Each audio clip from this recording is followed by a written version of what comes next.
Yeah, guys, finishing up today, $261 up, 30 minutes into the trading day. So basically, just to give you a bit of analysis on what happened. So I shorted WMLP at 461. So if we just have a look here, so I shorted at 461. Now I should have shorted here. So let's just have a look at this chart. So you can see the 6 light blue EMA cross the 14 EMA, which is the dark blue line. This is my confirmation. Okay, so if we get a circle and just show you, so this here, let's just change this so the transparency. So this here is my confirmation, and this is what I should have waited for. But unfortunately, I was looking on a different time frame. I was looking on the 2-minute time frame, and my confirmation alerted me at 460. So I got in here. So I could have perhaps got in a bit later on, and I could have shorted. I could have shorted around here at 480, but I waited a little bit. I waited for confirmation, so I got in a bit later. So I shorted at 460. If we just look back, 461, so which was about 461, which is perhaps around here.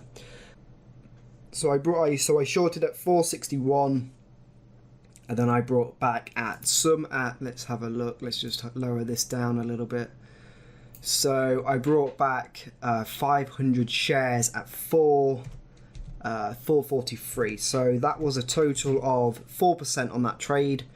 And then that was only 500 shares, so that was $92.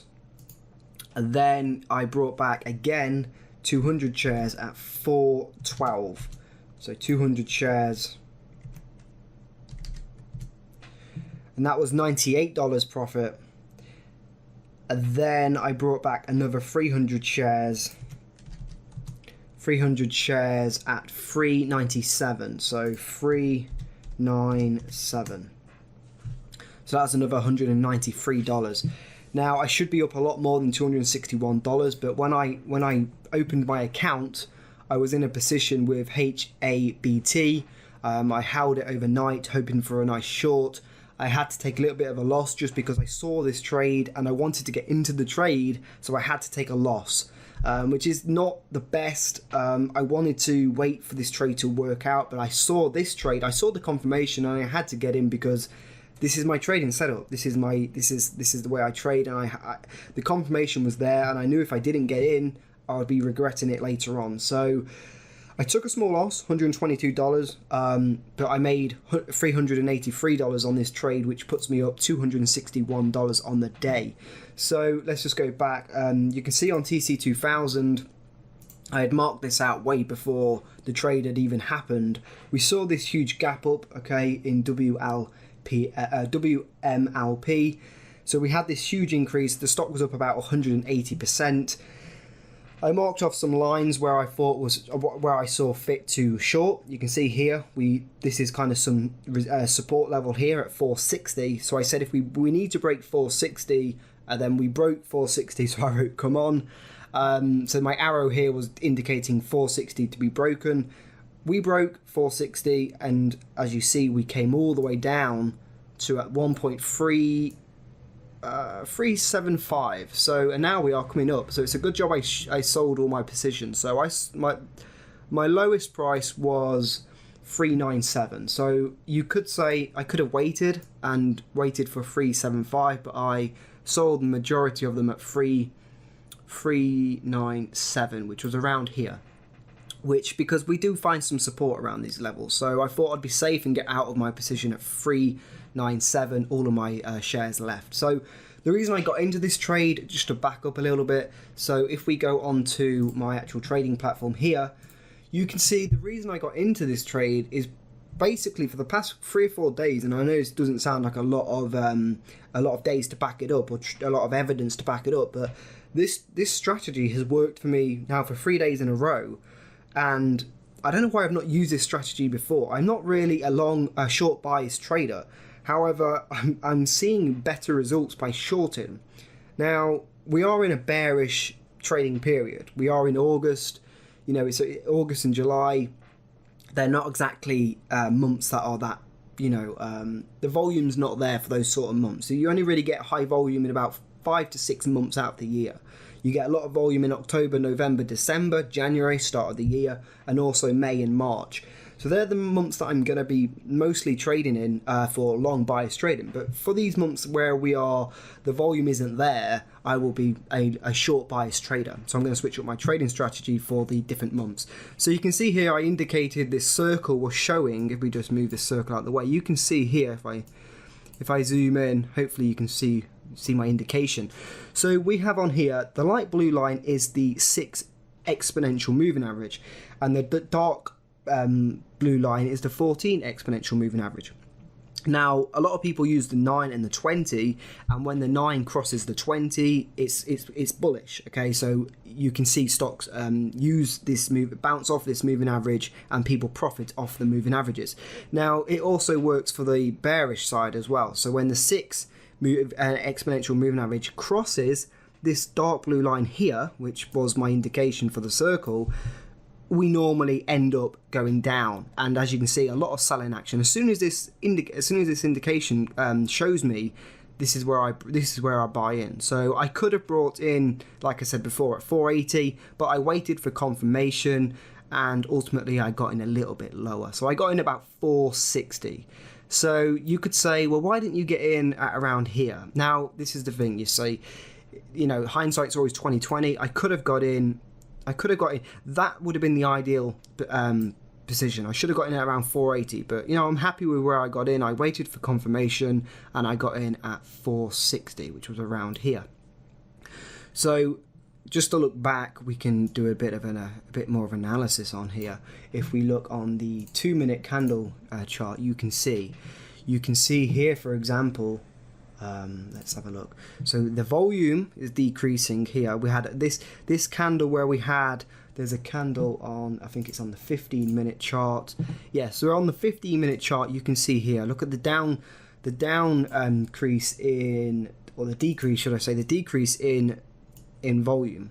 Before, this was a lot heavier. So you can see the decrease in volume. You can also see I marked some points off here whilst I was trading. So this was for a different time frame, but you can see here the wicks high and lows. See, I marked the high and low decreasing, and the high and low decreasing here. The wicks all coming down, decreasing trend. And then I indicated here that if we broke this wicks, then we would come down. And as you can see here, this line indicates the wicks of the high here, and we decreased, and we came all the way down, and we bounced off the 14 EMA here, as you can see. If we just indicate that there, you can see, and now we broke the EMA and came all the way down to 375, and now we are bouncing off. But I feel like this will fail. I feel like we are going to probably hit around 440, and then we're probably going to plummet all the way down to around, I would say, 313. So this will be a trade to watch throughout the day, but I have already made my money on this trade. So you can see here the volume. This is a bit of a poor indication, but you can see the volume is decreasing. Okay, and if we zoom out some, you can see here this would have probably been a good time to buy in as well when we crossed the EMAs here. So you could have possibly brought in around here, and you'd be able to see why. So we haven't crossed the 14 EMA ever since we basically come underneath it. So the 6 EMA has come underneath the dark blue EMA here, and the 6 light blue EMA hasn't crossed over the 14 EMA ever since. So this could have been an ideal place to buy, to short the stock, sorry. So you could have shorted, say, here on this red candle here. So you see this red candle after you see it's crossed the dark blue EMA. Now that indicates bearish movement. Now you wait for confirmation, and you can buy within this candle. So you could have brought at any time in this candle. You could have brought at 513, or alternatively, you could have brought at 490. So there's a 10 to 13 cent difference there. Now let's just hypothetically say you bought at 5.15. Okay, so let's go to the Excel sheet and we type 5.15. Okay, now this is in an ideal world. We buy at 5.15 and we buy back. Sorry, we buy back when we start to see a bit of buying action. So we saw some volume here and we crossed the 6 EMA. So you could have sold at 420 because that's when we're starting to see a bit of an increase in volume, a bit of an increase in people buying. So we could have sold at 420. This is hypothetical basically, but so that there on 1,000 shares, which is what I had, that could have been an 18.4% increase. Now this is in minus because this is working it out backwards, but this is basically exactly the same. I use this for my long and short trade. So this is an 18.4% gain, a $950 increase. So this strategy works, and it works quite well. The 6 EMA has not crossed the 14 EMA ever since it crossed, which is a great trade. You can see here, if you don't know what the hell I'm on about, you can see here the light blue EMA is above all the way. You can see, look at it, respecting the EMA, bounce up, bounces off the EMA, comes back down, crosses the EMA, comes back up, follows the EMA. Here we're just about to cross downwards in a downward trend. Now once this happens, you are going to come down and maybe find some support here at the 420 mark or possibly the 375 mark. But if we go on to the 5-minute candle, now you can see a bit of a different picture. This is why you've got to look at different time frames. We're respecting the EMA, the light blue EMA. Okay, we fell below, nearly touched the 14 EMA, broke the 14 EMA here, and now look what happens. Okay, so we found some support, broke the support. The 6 light blue EMA crosses the 14 EMA, and then what happens? We sink. And this is so this 5-minute candle here indicates exactly what happened. You short at the top, you buy back at the bottom.